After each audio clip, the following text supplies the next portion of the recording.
4 сезона я работал на Дальнем Востоке у удыгейцев, в стойбище удыгейцев, в госпромхозе штатным охотником, то никогда бы я за перо не взялся. И то я взялся за перо где-то лет через 10 после того, как закончилась эта эпопея охотничья. Штатный охотник – это разные вещи. Любители, штатный охотник – разные вещи. У меня был огромный охотничий участок площадью 100 тысяч гектаров. Это примерно почти Чешминский район. Дальний Восток – огромная территория. У нас было всего 23 штатных охотника. У меня на участке жили 2 русских тигра, красные волки, иногда леопард заходил.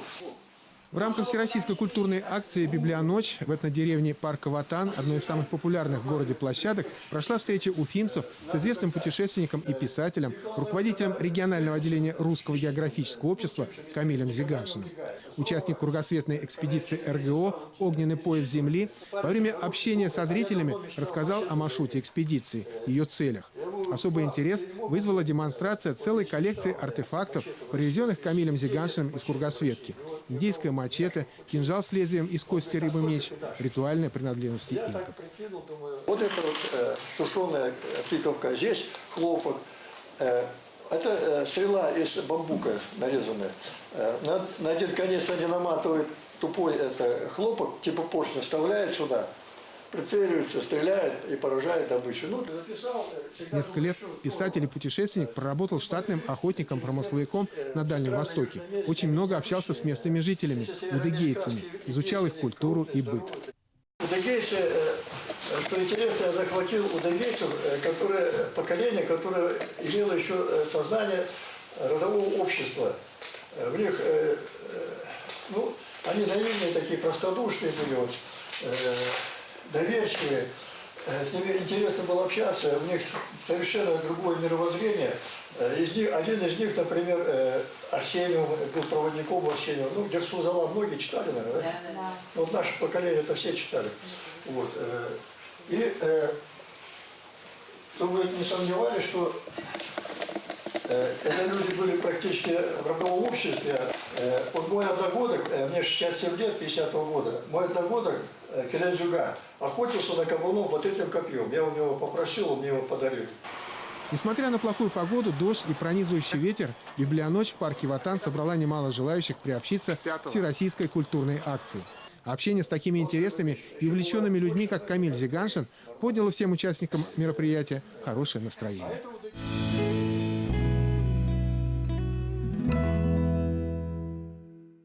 Уважаемые участники конференции, позвольте представить вашему вниманию свою исследовательскую работу на тему «Оценка воздействия газоконденсата на окружающую среду» в селе Сергеевка Уфимского района. Действия при системных экокатастрофах, проектирование личной безопасности, молекулярная диетология, архитектура территорий и живых систем, водная экология. Эти и другие темы своих исследовательских работ представили участники первой международной научно-практической конференции «Росток», прошедшей в Уфе под флагом Русского географического общества. Очень рады тому, что на нашей базе проводится такого рода конференция. Очень много интересных работ. Отрадно, что молодому поколению не безразличны вопросы и экологической безопасности, и сохранения нашего природного наследия. Мы надеемся, что такие работы будут проводиться не раз еще, и нас будут приглашать. Асип Мамедов приехал на конференцию из Азербайджана. Тема его исследований – заболевания сазанов, вызванные вредными стоками водоемы. Она очень актуальна не только для его страны, но и для всей прикаспийской зоны. Я выбрал эту работу, потому что она на сегодняшний день очень актуальна, потому что сейчас инсектициды используются во всем мире для обработки площадей. И при стоке вод, то есть талых, дождевых и грунтовых вод, они попадают в водоемы. А в водоемах эти инсектициды, слияясь с рыбами, которые там живут, превращают в мутации. Школьники из Чебоксар Настя Смелова и Женя Угольников объектом научных изысканий выбрали краснокнижного черного слизня. Так как слизни – это малоизученный вид, о них в литературе написано очень мало, и они сейчас актуальны, и мы решили наблюдать именно за ними. Почему умирают березы? Как управлять рабочими пчелами? Какие игрушки нельзя покупать детям? Юные участники конференции в своих работах затронули самые разные проблемы, но ни одна из них не была надуманной. Я пришел к выводам, что не все игрушки соответствуют технологическим параметрам. Учитывая, что мы не имеем возможности исследовать все игрушки, поступаемые на продажу, родители должны ответственно относиться к покупке игрушек для своих детей. Мне кажется, их не стоит покупать на уличных рынках, там нету лицензии на них. Плохие производители подмешивают ртуть. Это очень токсичный металл, который может, 1,5 грамма ртути может отравить 5 миллионов кубических метров воздуха. Также свинец, он может повредить нервную систему ребенка, также вызвать возникновение раковых клеток. Психологи не советуют покупать игрушки, изображающие непонятных существ, в виде синего динозавра. Такие игрушки могут привести к формированию у малыша неправильных представлений о реальном мире. После стендовых докладов участники конференции совершили экскурсию по лабораториям научно-исследовательского института безопасности жизнедеятельности. По итогам конференции лучшие получили дипломы и призы.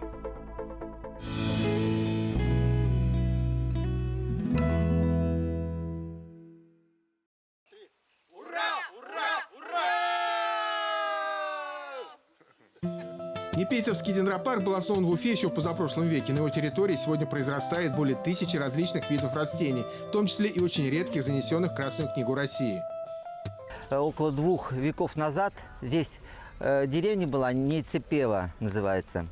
И помещик собирал реликтовые деревья и сажал. Уже при советской власти здесь уже как сделали Нейцепевский дендропарк. И около 100 здесь таких деревьев, растений. Вот, например, одно из растений, это называется амурский бархат. Кора, как пробковое дерево, такое мягкое-мягкое. А деревья, сами листья такие, знаете, какие-то лапчатые такие. Вот сзади, здесь целая аллея, это западно-сибирская туя. Очень такая, она зимостойкая очень. А вот здесь кустики, это называется магония. Они бывают кустарниковые, такое растения, такие большие, такие черные ягоды съедобные. Министерство экологии и природных ресурсов республики не в первый раз выступает с инициативой о проведении на его территории экологического субботника. На этот раз на него вышло рекордное количество людей.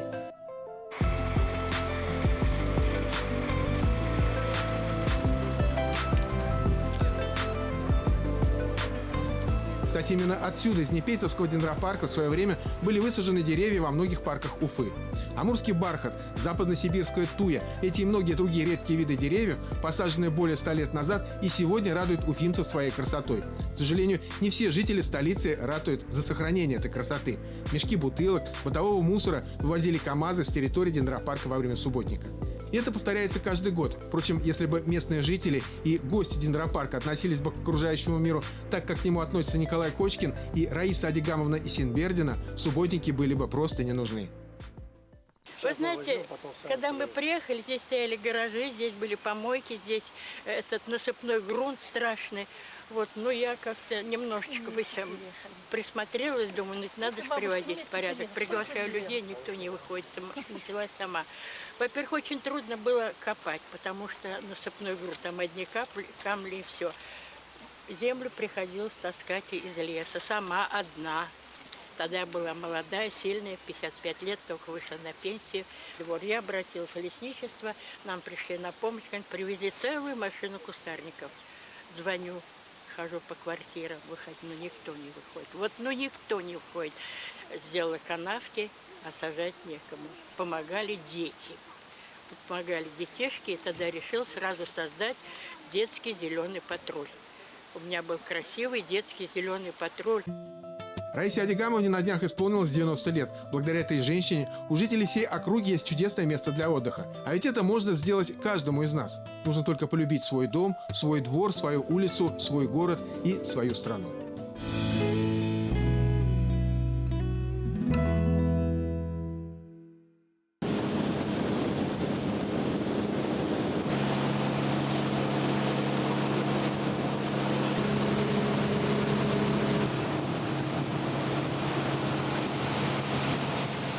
Даже не верится, нынешняя поездка в Астраханскую область у меня уже 8-я по счету. Практически все рыболовные сезоны перепробовал, кроме зимнего. Был здесь на майских праздниках, на ноябрьских, в октябре, апреле, марте. И вот вновь со своими товарищами я нахожусь в дельте Волги на рыболовной базе «Подводный рай». Решили в этом году сделать упор на ловле сазана. Не случайно на гербе Володарского района, на территории которого расположена база «Подводный рай», изображен этот мощный речной красавец. Сазан, представленный здесь двумя разновидностями, полупроходным и местным, является главным промысловым видом в дельте. И к тому же самым крупным по размерам из местных рыб. Он может достигать по весу до 50 килограммов. Сазан – рыба пресноводная, но может обитать и в слегка соленой воде. Весной из морских лиманов и заливов он заходит в Волгу на икромет.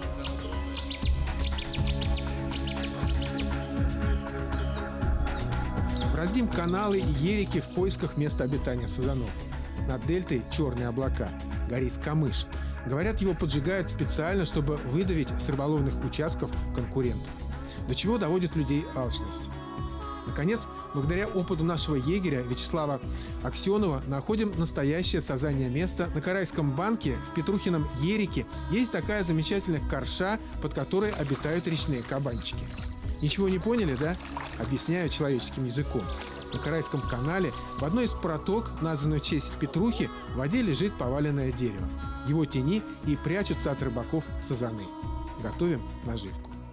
Обыкновенная карповая снасть, ничего такого. Просто используем ее на сазана. Да? Вот такой вот, как Рустам сам назвал, весы. Да? То есть два крючочка, которые сбоку, и нижний. Насаживается червячочек, все это отправляется в воду.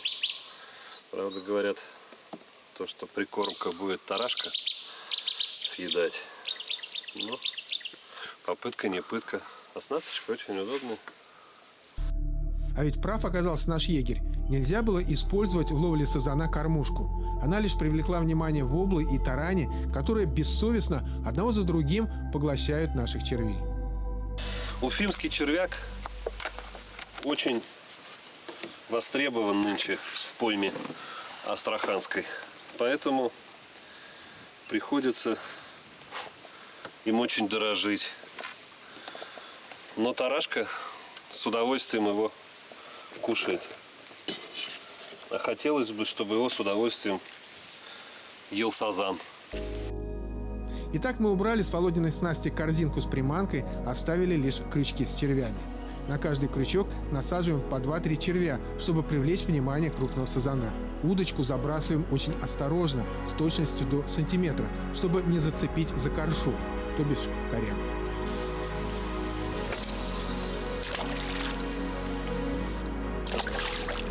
Вот и первый улов. На моем крючке сидит 2-килограммовый сазанчик. Вот первый наш сазанчик, небольшой, правда, первый за этот сезон. В прошлом году здесь же, на Петровском ерике, мы тоже таскали сазанов, но там были сазаны покрупнее. Кстати, вот первый сазан у меня сошел, он был вообще где-то килограмма за 3. Да. Все равно мелочь, но приятно. Так что сазанья рыбалка у нас сегодня началась. Удача приходит и к моему напарнику. Из-под корши он вытягивает нашего второго сазана. С почином меня тоже, Рустам Харисович. Почином. Да, такой вот сазанчик маленький, весь слюнявый, но есть.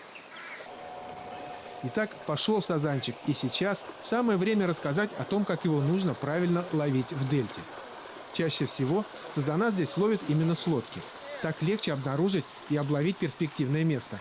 Под обрывом, среди коряг и коршей не требуется дальний заброс. Легче справиться с сильным течением. Да и брать сазана в таких условиях удобнее с лодки, что мы и доказали.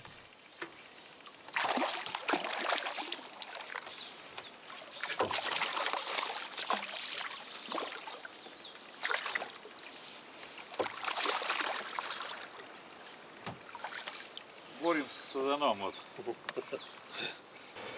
Ловит сазана в этих случаях донной снастью. Монтаж оснастки зависит прежде всего от выбранной насадки. Чаще ловит со скользящим грузилом, что позволяет чувствовать снасть и не пугать сазана, пробующего насадку. Важно, чтобы лодка, стоящая на якорях или привязанная к коряге, не ходила ходуном на течении и не дергала заброшенные снасти.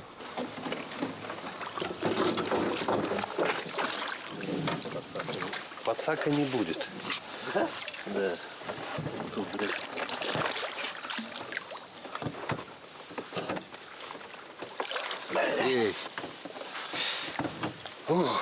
Вот так мы рыбачим.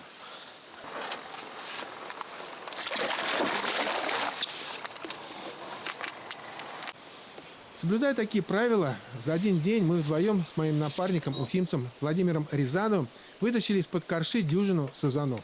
Причем мелких, весом до 2 килограммов, отпускали. С длинным удилищем тоже неудобно. Отпускаем. Пускай, ага.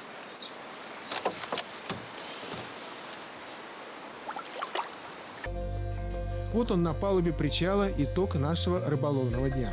На завтрак, обед и ужин будут рыбные деликатесы из сазана. А как обстоят дела у наших товарищей? Вторая лодка с Олегом Игошиным и Рафаэлем Янгировым тоже сегодня весь день провела на воде. Общаясь по рации, мы узнали, что ребята ловили на спиннинг жереха, вытащили 5-килограммового сазана, умудрились поймать сомика. О, крутяк! Смотри, как взял хорошо. Во! Прикольненько. Вот тебе троллинг. Вытаскивай, вытаскивай, давай. Килограммчика 2, наверное, да? Может быть, даже 3, потому что... Второй день рыбалки. Для разнообразия решили плыть на раскаты, половить хищника, щуку и окуня. Честно обкидали целый гектар, но безрезультатно. В этот прекрасный день мы решили приехать на раскатную часть в Астрахани и половить окуня и щуку.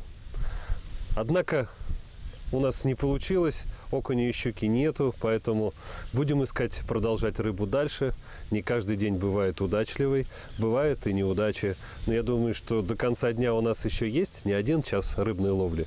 И мы еще сегодня успешно завершим наш день. И вновь мы сидим в лодке, привязавшись к нашей любимой корше Петрухином Ерике. Но сегодня не вчера, как говорят астраханские рыбаки. Сазан берет плохо, зато активизировалась мелочь, тарань и карась. Карась, наверное, для Уфы это целый гигант. Вот такой вот. У нас поменьше карась. Это же буффало. Да. Разновидность. Карась желтый. Да. Вскоре к нам присоединяются наши друзья на второй лодке. Слухи о нашей волшебной корше достигли и до них. Мы люди не жадные. Привязавшись к коряге, ребята закидывают снасти и сразу же вытягивают достойные экземпляры сазана. Сегодня с утра поехали на сазана. Ну, погода ветреная. И с утра особо не получалось ловить сазана. Но в итоге было выбрано неправильное место. Но в результате поиска нашли место, где сидит сазан. И вот сегодня поймали несколько вот таких сазанов. Весом порядка 2-4 килограммов. Не обходит стороной удача и нас. Я еще хотел... Нормально такие, да, сегодня? Хороший экземпляр. Ну и в прошлый раз они такие были. Кстати, мой напарник Владимир Рязанов не только заядлый рыбак, но и опытный подводный охотник. В этот раз он взял в Астрахань подводное снаряжение. И один день мы решили полностью посвятить подводной охоте. Что, Рустам Харисович, сегодня собрались на подводную охоту. Надеюсь, удача будет за нами. Едем на раскаты. Пару часов бороздим каналы и ерики. Наконец, находим чистую воду.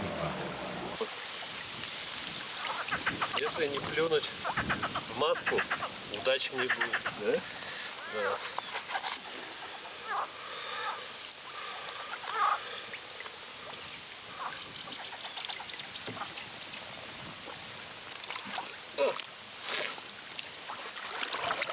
Да, ну, сейчас солнце надо было, да? Целый час Володя выслеживал трофеи в узких протоках. Но, увы. Прошел, снял груза, ласты, пошел пешком по колено воды, чуть-чуть меньше даже. Прошелся, посмотрел, погонял. Буффало можно было настрелять, Харисович. Ну, наверное, целый кукан. А здесь щуку видел тоже, да? А щуку вот по этой протоке. Здесь 2 щурят, но недостойные выстрелы. То есть где-то 1-1,5 килограмма. Не наш вариант. Понятно. По дороге на базу решили остановиться рядом с нашей сазаньей коршой.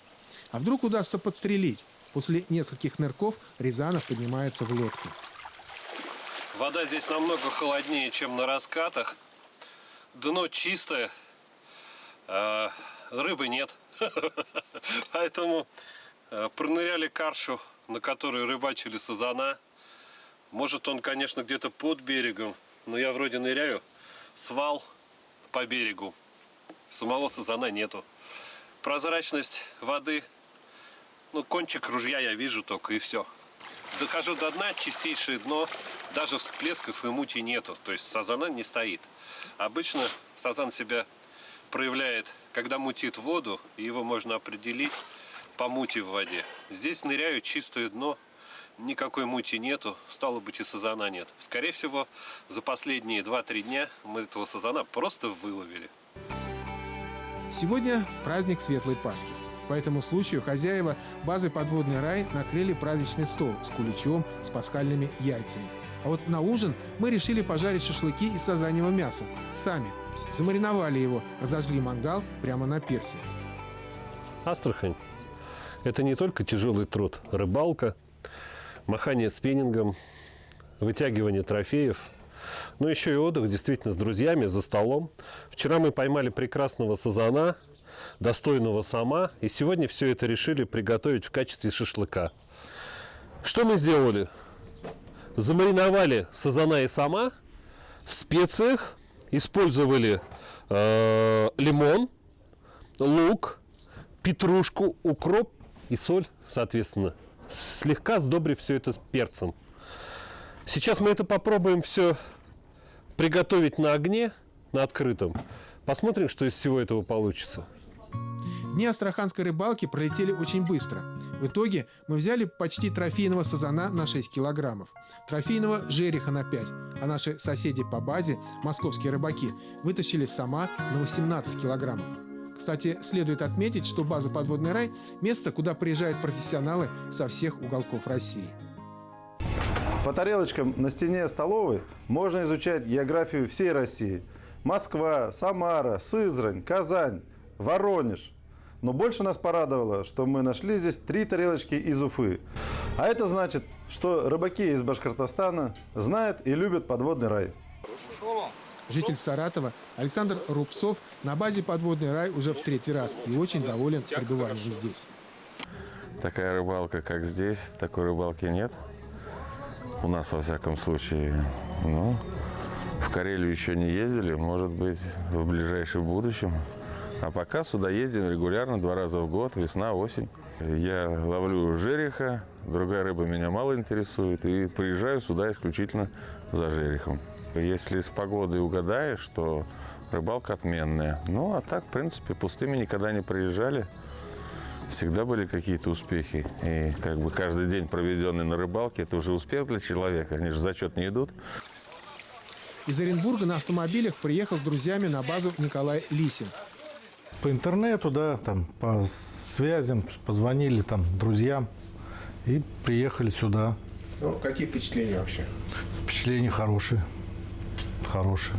А рыбалка нормально. Рыбалка, не сказать, что сильно, но в среднем получилось хорошо. Жерех хороший попался, сазанчики красавцы хорошие. На какую снасть, на какую наживку ловили? В основном сейчас на червя, жерех на блесну. Так уж совпало, что в день нашего отъезда с базы нам на смену приехали наши земляки, уфимцы. Мало того, мы с ними вместе рыбачили здесь в прошлом году. Меня зовут Ольга, я администратор. Приятно. Меня зовут Александр, это Василь, это Рузель. Здравствуй, Астрахань для одних и до свидания для нас. Ребята, пост на базе «Подводный рай» сдан. Пост на базе «Подводный рай» принят.